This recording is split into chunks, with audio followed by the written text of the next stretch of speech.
여기 병원 한복판에서 병원 직원과 실랑이 중인 외국인 여성이 있습니다. 직원이 건네준 병원비 내역서를 펄럭이며 이해가 안 된다는 듯 따지며 물었습니다. 다른 한 손에는 어린아이의 손을 잡고 있는 그녀에게 대체 무슨 일이 벌어진 걸까요? 저는 보스턴 메디컬 센터 복도에 서서 손에 든 청구서를 한참 내려다보았습니다. 의사가 설명해준 금액을 다시 한번 확인했지만 여전히 믿기지 않았어요. 숫자를 읽고 또 읽었지만 제 눈이 잘못 본 게 아니었습니다. 제 옆에 있는 딸 소피아가 걱정스러운 눈빛으로 저를 올려다봤습니다. 그녀의 창백한 얼굴에는 지난 몇 달간의 고통이 깊이 새겨져 있었어요. 엄마 괜찮아요? 얼굴이 하얘졌어요. 소피아의 목소리에 생각에서 깨어났습니다. 떨리는 손으로 그녀의 작은 손을 꼭 잡아주었어요. 손끝까지 차가웠던 그녀의 체온이 이제는 따뜻하게 느껴졌습니다. 그래, 괜찮아. 그냥 엄마가 잠깐 놀란 것뿐이야. 의사가 부드럽게 미소 지으며 말했습니다. 브라운 씨, 질문이 있으시면 언제든 물어보세요. 처음 들으시는 금액에 놀라신 것 같네요. 저는 사라 브라운입니다. 미국 보스턴에서 초등학교 교사로 일하고 있어요. 남편 마이클은 지역은행의 대출 상담사였습니다. 우리는 10년 전 평범한 연애를 거쳐 결혼했고 소박하지만 행복한 가정을 꾸리고 있었죠. 보스턴 교외의 작은 집, 가을이면 빨갛게 물드는 단풍나무가 있는 마당, 주말마다 가족이 함께하는 피크닉. 우리의 꿈은 그저 평범한 행복이었습니다. 소피아가 태어났을 때 우리의 행복은 정점에 달했어요. 분홍빛 볼을 가진 작은 아기는 우리 삶의 중심이 되었습니다. 마이클은 소피아를 보며 눈물을 글썽였어요. 세상에서 가장 완벽한 작품이야. 그는 항상 그렇게 말했습니다. 우리는 그저 소피아가 건강하게 자라나는 것만을 바랐어요. 하지만 인생은 우리가 계획한 대로 흘러가지 않았습니다. 10개월 전 소피아가 학교 체육 시간에 갑자기 쓰러진 일이 있었어요. 운동장에서 놀다가 갑자기 숨을 헐떡이며 의식을 잃었다는 선생님의 다급한 전화를 받았을 때 세상이 무너지는 것 같았습니다. 처음에는 단순한 탈진이라 생각했지만 병원에서 실시한 일련의 검사 결과 소피아에게 선천성 심장 기형이 발견되었어요. 의사가 심각한 표정으로 설명하던 그 순간을 절대 잊을 수 없습니다. 심실 중격 결손증과 폐동맥 협착증이 복합적으로 나타나고 있습니다. 그 생소한 의학 용어들이 제 귀에 날카로운 모처럼 박혔어요. 그 순간부터 우리 가족의 삶은 완전히 바뀌었죠. 병원 대기실과 약국이 우리의 새로운 일상이 되었습니다. 소피아의 방에는 인형과 책 대신 약병과 의료기구가 늘어섰어요. 학교 운동회와 생일 파티 대신 의사 상담과 검사 일정이 우리의 캘린더를 채웠습니다. 마이클과 저는 밤마다 소피아가 잠든 후 부엌 테이블에 앉아 병원비 고지서를 정리했어요. 숫자들은 기하급수적으로 늘어났고 우리의 저축은 빠르게 바닥을 드러냈습니다. 하지만 우리는 희망을 잃지 않으려 했어요. 소피아가 다시 건강해질 수만 있다면 다른 것은 모두 포기할 수 있었으니까요. 브라운 씨, 소피아의 상태는 매우 심각합니다. 현재 미국에서 가능한 치료법으로는 완전한 회복을 기대하기 어렵습니다. 보스턴 메디컬 센터의 심장 전문의 말을 들으며 마이클과 저는 서로의 손을 꼭 잡았습니다. 병원 진료실의 찬 형광등 아래 의사의 표정은 더욱 심각해 보였어요. 책상 위에는 소피아의 심장 스캔 이미지가 펼쳐져 있었습니다. 작은 심장 속 구멍과 좁아진 혈관들이 선명하게 보였죠. 소피아의 상태는 전형적인 케이스가 아닙니다. 심장 구조의 복잡한 이상으로 인해 일반적인 수술 방법으로는 해결하기 어려워요. 의사의 말 한마디 한마디가 망치처럼 저희의 가슴을 내리쳤습니다. 우리는 이 순간을 위해 준비된 사람들이 아니었어요. 평범한 직장인이었던 우리에게 딸의 심장 문제는 감당하기 어려운 시련이었습니다.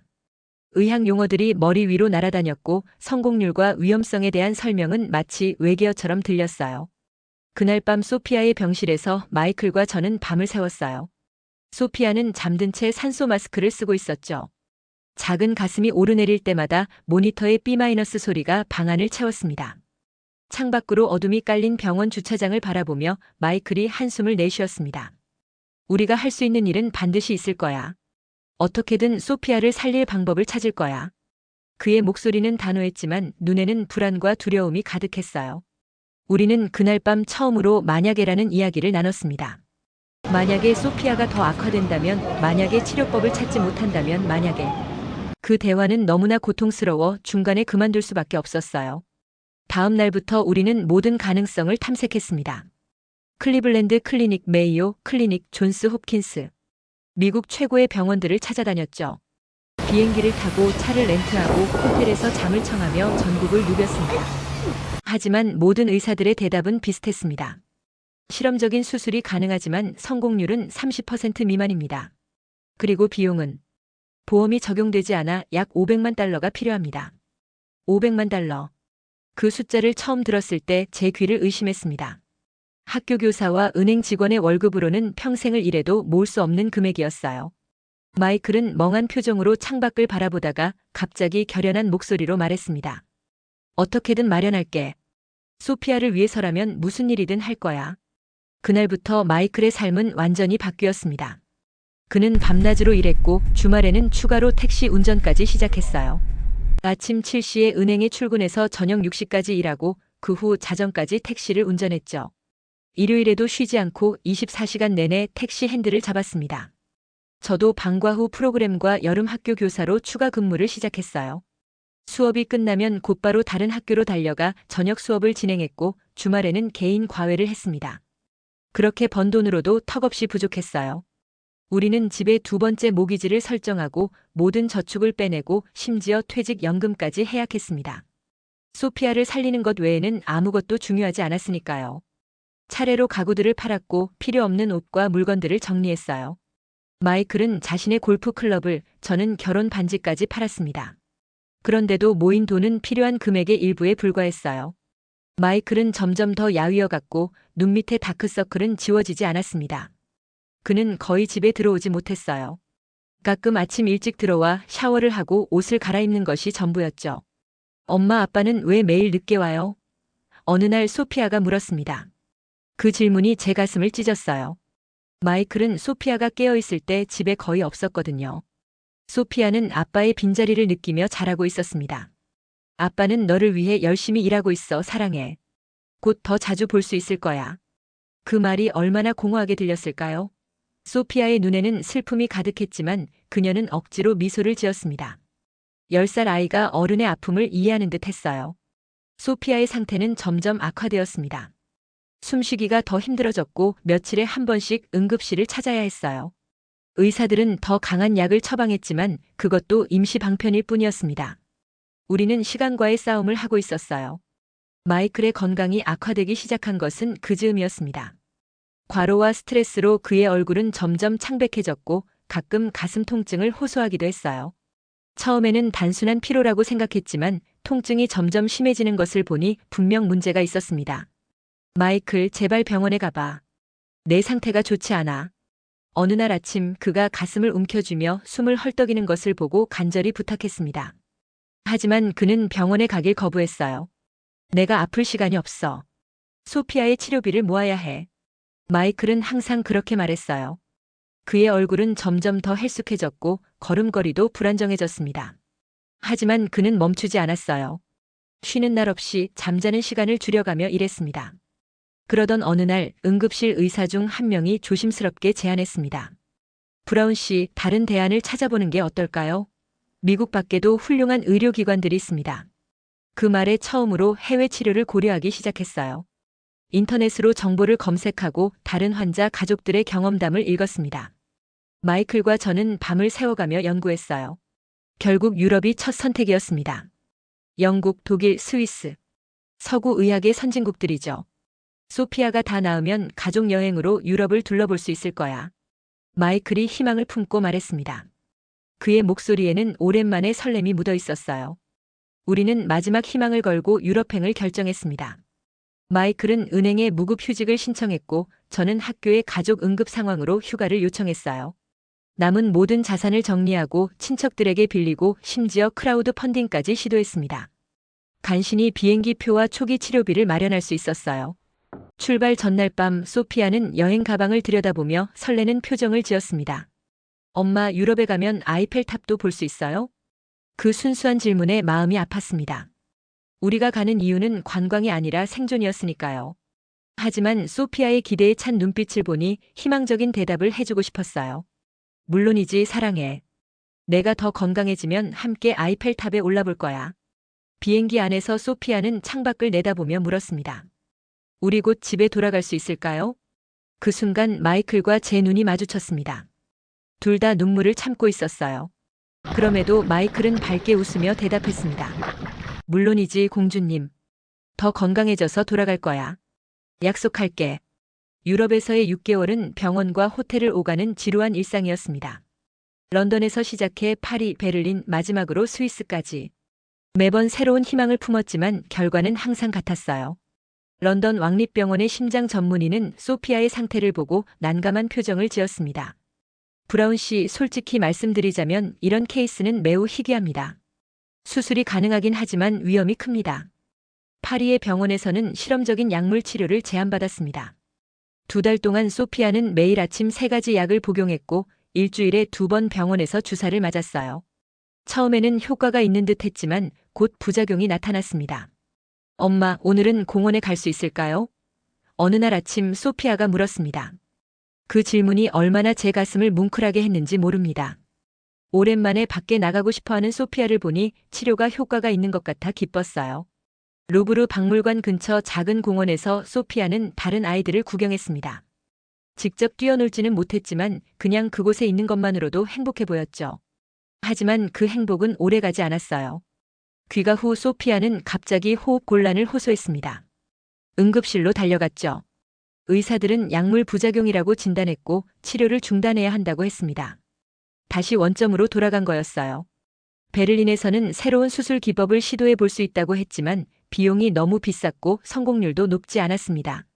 저희의 자금은 점점 바닥을 드러내고 있었고 마이클의 상태도 점점 나빠지고 있었어요. 낯선 도시들을 전전하며 낯선 의사들에게 같은 이야기를 반복하는 동안 마이클은 점점 더 지쳐갔습니다. 밤에는 소피아의 상태를 확인하기 위해 자주 깨어났고 낮에는 치료비를 마련하기 위해 현지에서 임시 일자리를 찾아 일했어요. 그의 얼굴에는 웃음기가 사라졌고 눈에는 깊은 피로가 자리 잡았습니다. 마이클, 내가 먼저 쓰러지면 어쩌려고 그래? 어느 날 밤 그가 또다시 가슴 통증을 호소하자 화를 냈습니다. 걱정 마, 난 괜찮아. 소피아가 먼저야. 그는 항상 그렇게 대답했어요.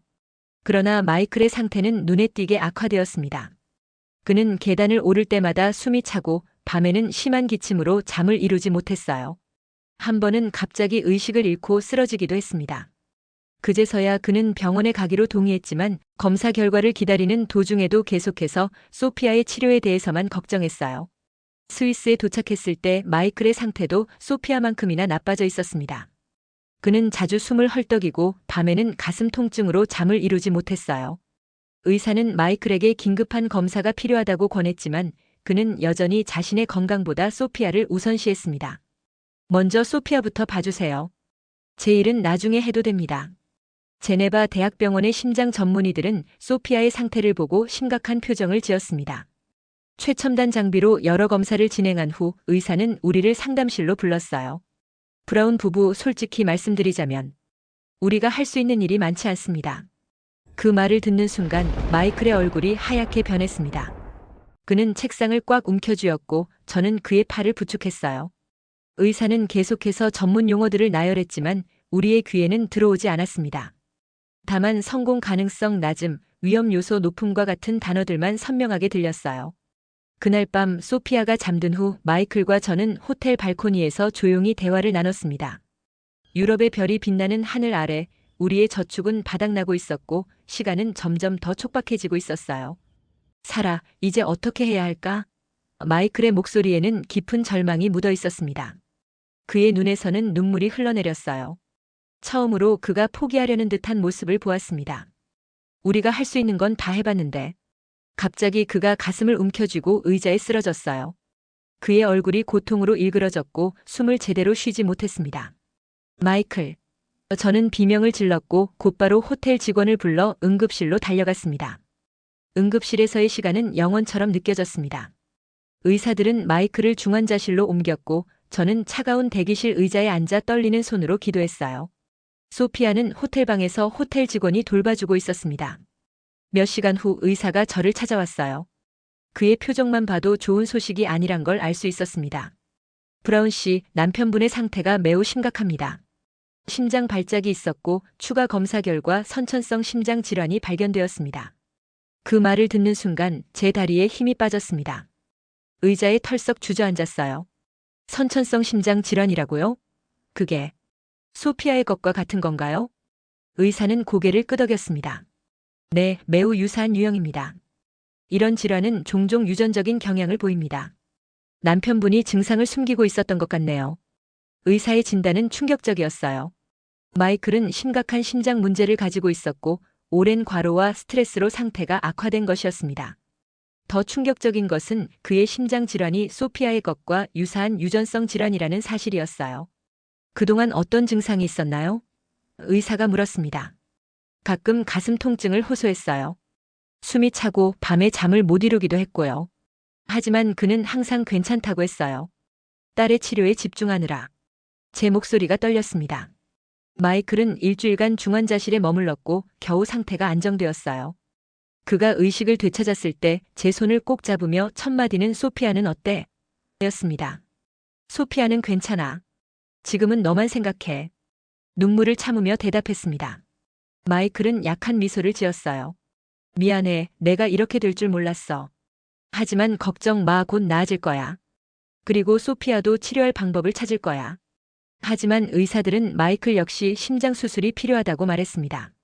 이제 우리 가족 중 2사람이 생명을 위협하는 심장 질환을 가지고 있었어요. 상황은 더 이상 나빠질 수 없을 것 같았습니다. 바로 그때 운명적인 만남이 있었습니다. 병원 카페테리아에서 커피를 마시며 다음 계획을 생각하고 있을 때 우연히 김지연이라는 한국계 간호사를 만난 거죠. 그녀는 옆 테이블에 소피아의 차트가 놓여 있는 것을 보고 관심을 보였습니다. 실례합니다.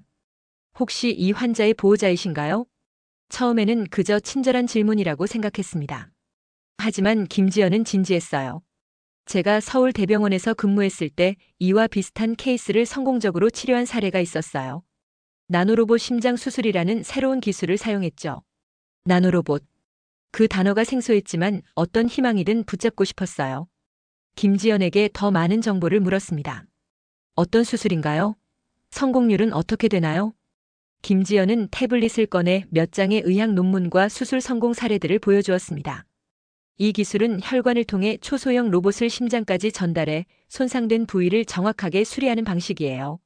성공률은 80% 이상이며 소피아와 비슷한 케이스에서도 좋은 결과를 보였습니다. 80%라는 숫자는 우리가 지금까지 들었던 모든 전망보다 훨씬 높았어요. 갑자기 희망이 솟아올랐습니다. 그런데 비용은 얼마나 들까요? 우리는 이미 모든 저축을 다 써버렸어요. 김지연은 미소 지었습니다. 한국의 의료비는 미국이나 유럽에 비해 훨씬 저렴해요.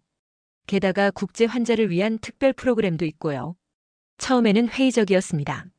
한국이라니.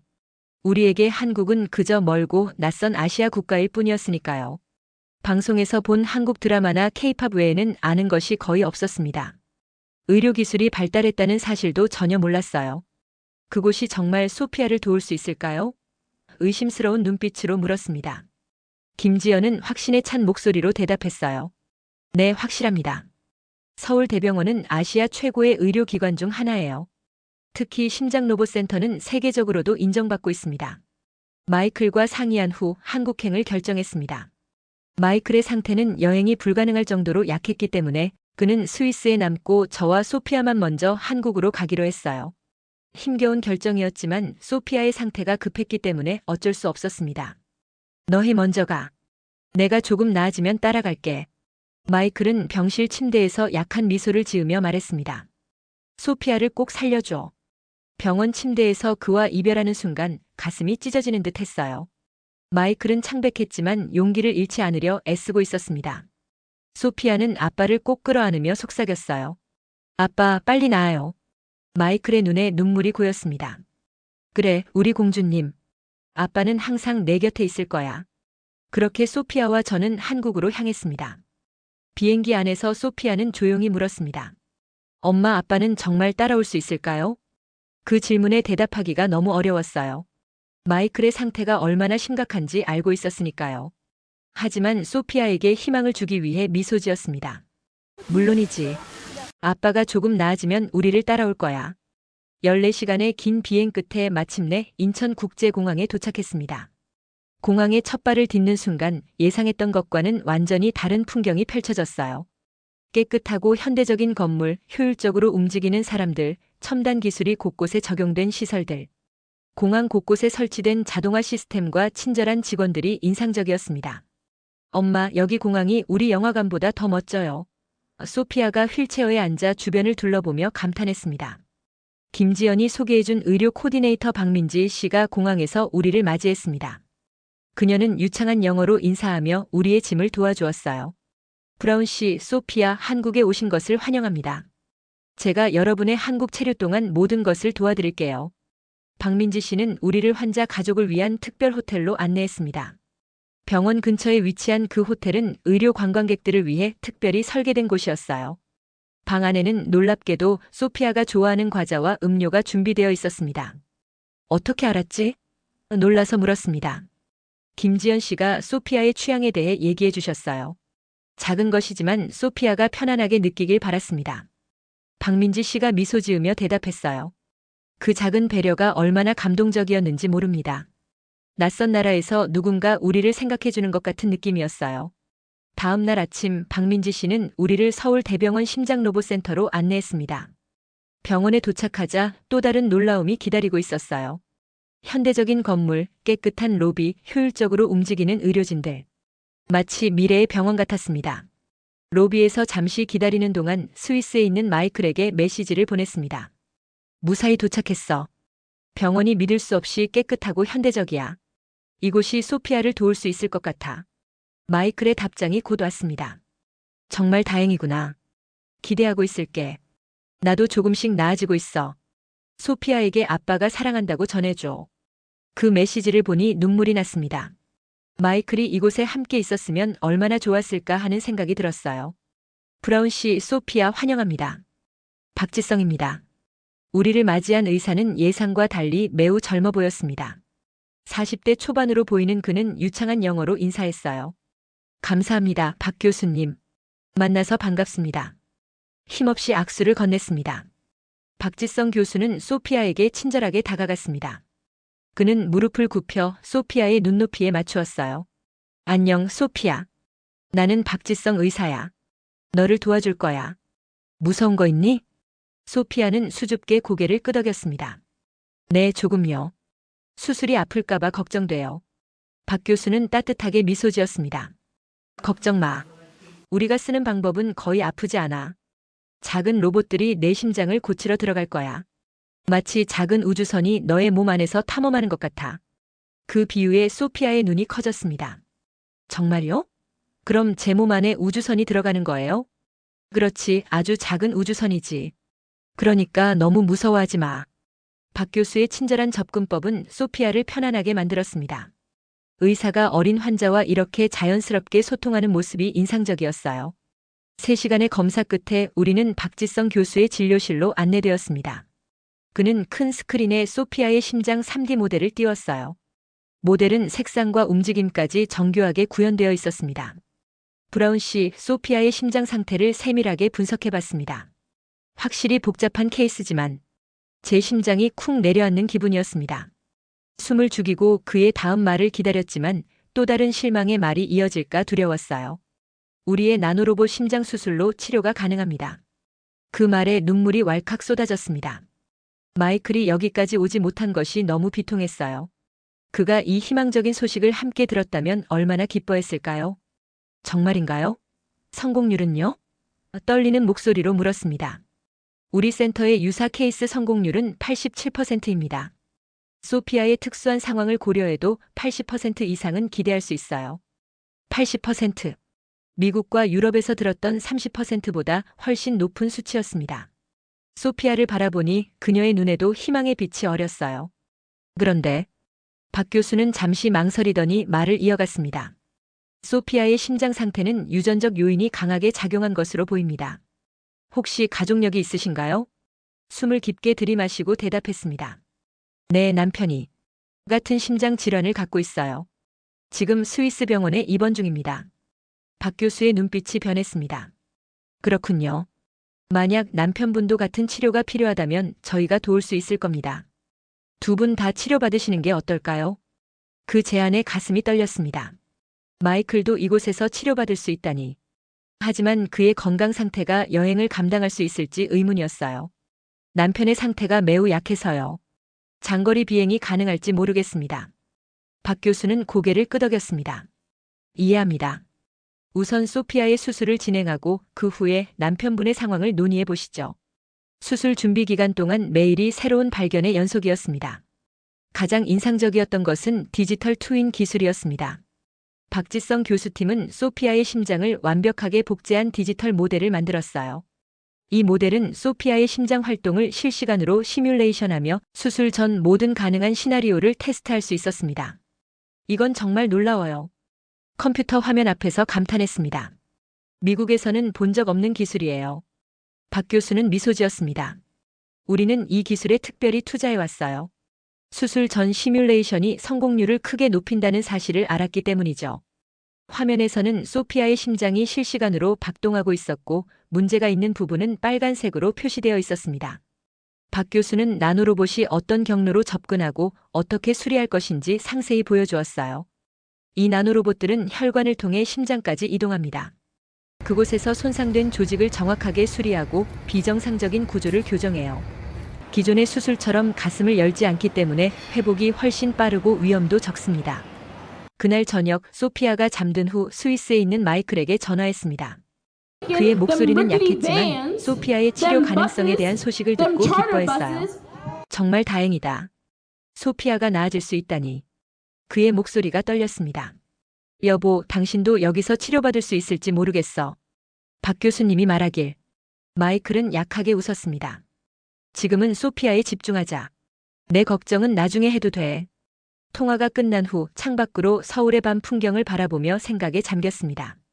마이클의 목소리가 평소보다 훨씬 약해진 것이 걱정되었어요. 그가 이곳에 와서 함께 치료받을 수 있다면 얼마나 좋을까 하는 생각이 들었습니다. 수술 전날 병원에서는 소피아를 위한 특별한 이벤트를 준비했습니다. 소아병동 간호사들이 소피아의 병실을 찾아와 작은 파티를 열어주었어요. 풍선과 케이크, 작은 선물들로 소피아를 놀라게 했죠. 이건 우리 병원의 전통이에요. 수간호사가 설명했습니다. 수술 전 아이들의 긴장을 풀어주기 위해 항상 작은 파티를 해요. 소피아는 처음으로 진심으로 즐거워 보였습니다. 그녀는 다른 환자 아이들과 함께 케이크를 나누어 먹고 간호사들과 노래를 불렀어요. 그 모습을 보니 가슴이 따뜻해졌습니다. 파티가 끝나고 소피아가 잠든 후 저는 스위스에 있는 마이클에게 전화를 걸었습니다. 하지만 그의 휴대폰은 꺼져 있었어요. 병실로 전화를 걸었지만 간호사는 마이클이 검사 중이라고 했습니다. 불안한 마음이 들었지만 내일의 수술에 집중하기로 했어요. 드디어 수술날이 다가왔습니다. 수술실로 들어가기 전 소피아는 용기 있게 미소 지었어요. 엄마, 걱정하지 마세요. 저 금방 나아서 돌아올게요. 아빠가 전화하면 제가 잘 있다고 말해주세요. 그 말에 눈물이 왈칵 쏟아질 뻔했지만 딸 앞에서 강한 모습을 보여야 했습니다.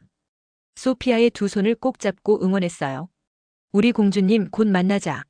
엄마가 여기서 기다리고 있을게. 사랑해. 수술은 9시간 동안 진행되었습니다. 대기실에서 초조하게 시간을 보냈어요. 다행히 병원 스태프들이 정기적으로 수술 진행 상황을 알려주어 조금이나마 안심이 되었습니다. 한 간호사는 계속 커피와 간식을 가져다 주며 위로해 주었어요. 수술이 아주 순조롭게 진행되고 있어요. 박 교수님은 최고의 의사니까 걱정하지 마세요. 그 말이 큰 위로가 되었습니다. 그렇게 기다리는 동안 계속해서 마이클에게 연락을 시도했지만 닿지 않았어요. 스위스 병원에 전화했더니 담당 의사가 전화를 받았습니다. 브라운 씨, 유감스럽게도 남편분의 상태가 악화되었습니다. 어젯밤 심장 발작이 있었고 현재 중환자실에서 치료 중입니다. 그 말을 듣는 순간 세상이 멈춘 것 같았습니다. 소피아의 수술 결과를 기다리는 이 순간에 마이클마저 위험한 상태라니.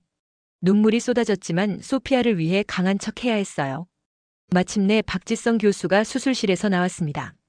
그의 얼굴에 환한 미소가 번졌어요. 수술은 성공적이었습니다. 소피아의 심장은 이제 정상적으로 기능할 수 있을 겁니다.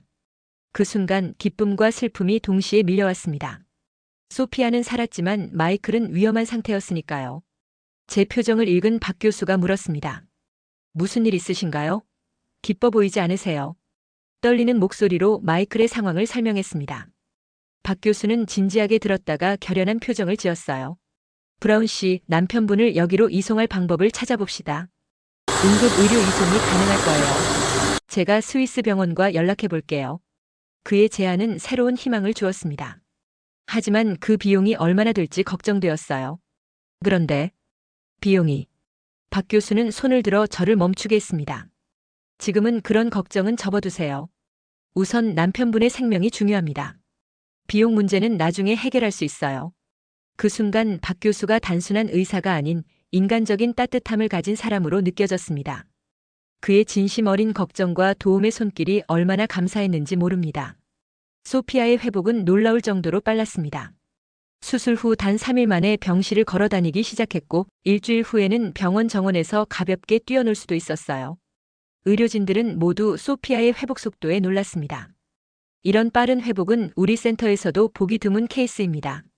박 교수가 말했어요. 소피아의 생명력이 정말 강한 것 같네요. 소피아가 회복하는 동안 스위스 병원과 서울 대병원 사이에 긴밀한 협의가 이루어졌습니다.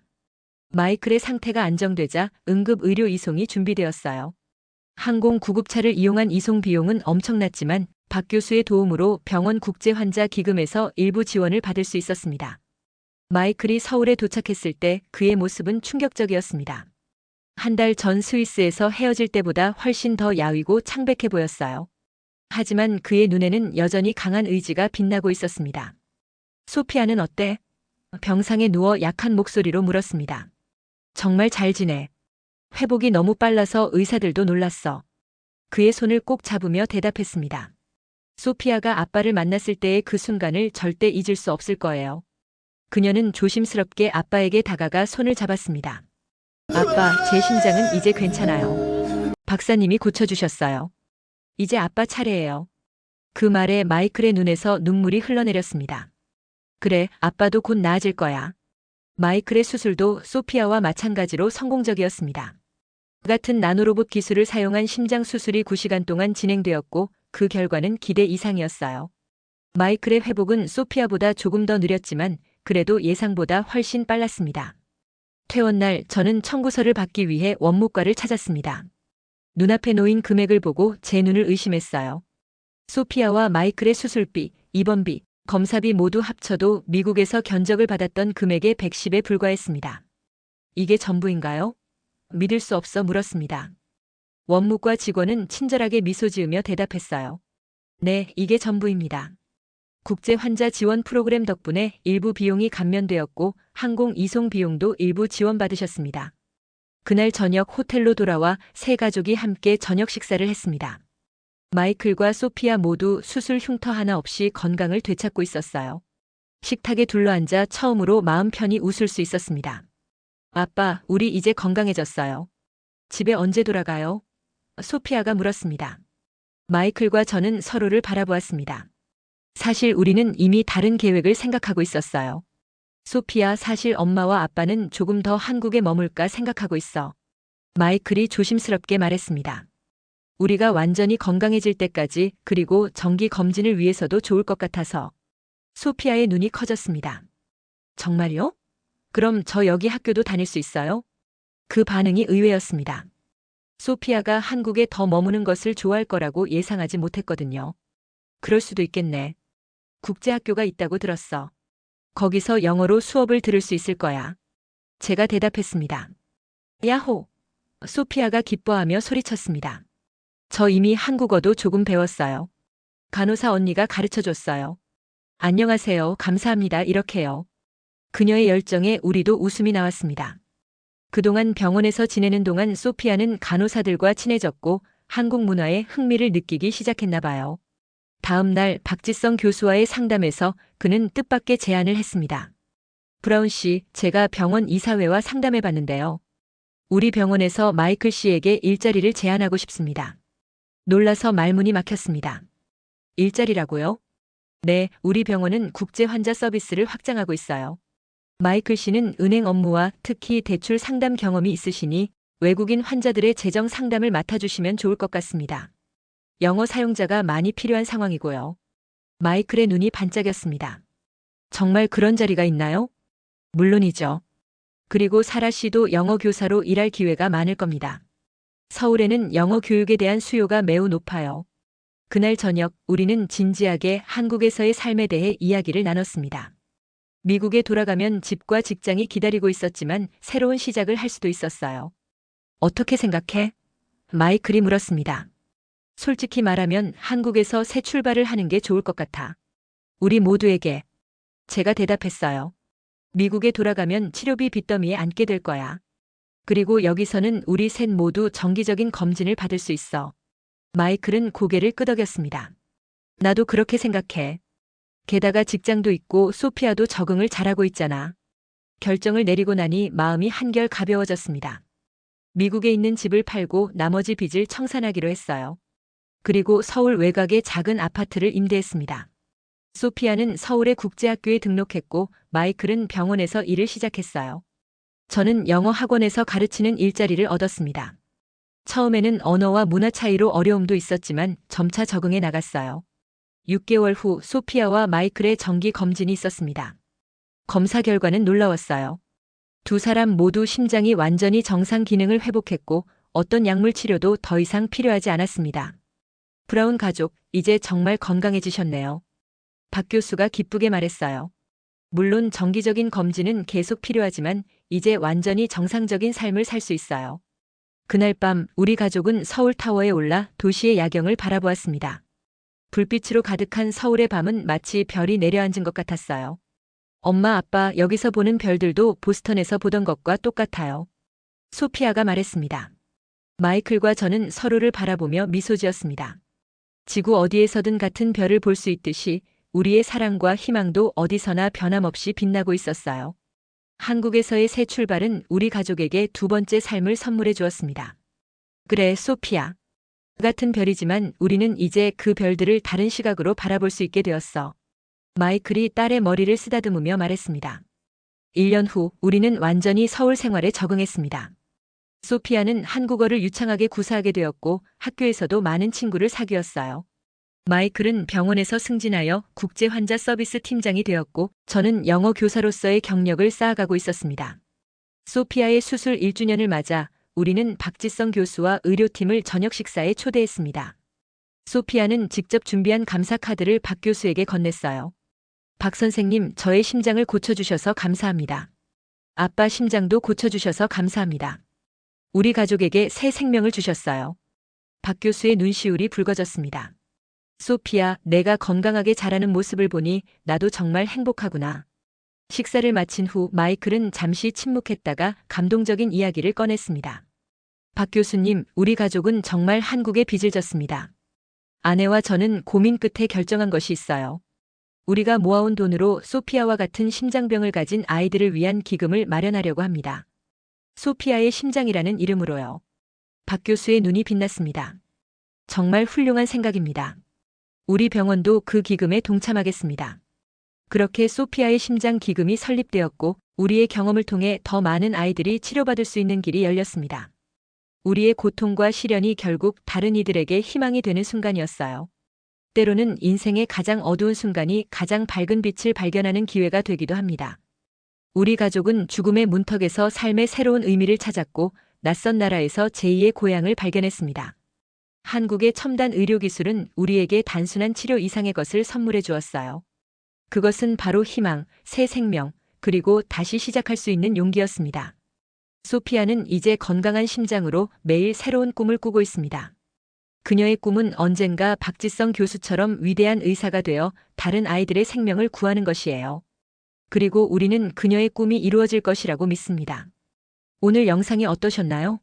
응원과 격려의 말씀들을 댓글로 남겨주세요. 감동한 가득에서는 아름다운 마음을 모아 사연자분 전달해드리고 있어요. 그리고 구독과 좋아요, 알림 설정을 부탁드립니다. 더 빠르게 감동적인 영상을 시청하실 수 있습니다. 감동적인 사연을 주변 사람들에게 공유하고 함께 이야기 나눠보세요. 끝까지 시청해주셔서 감사합니다. 더욱 더 좋은 영상으로 찾아뵙겠습니다. 감사합니다. 행복한 하루 되세요.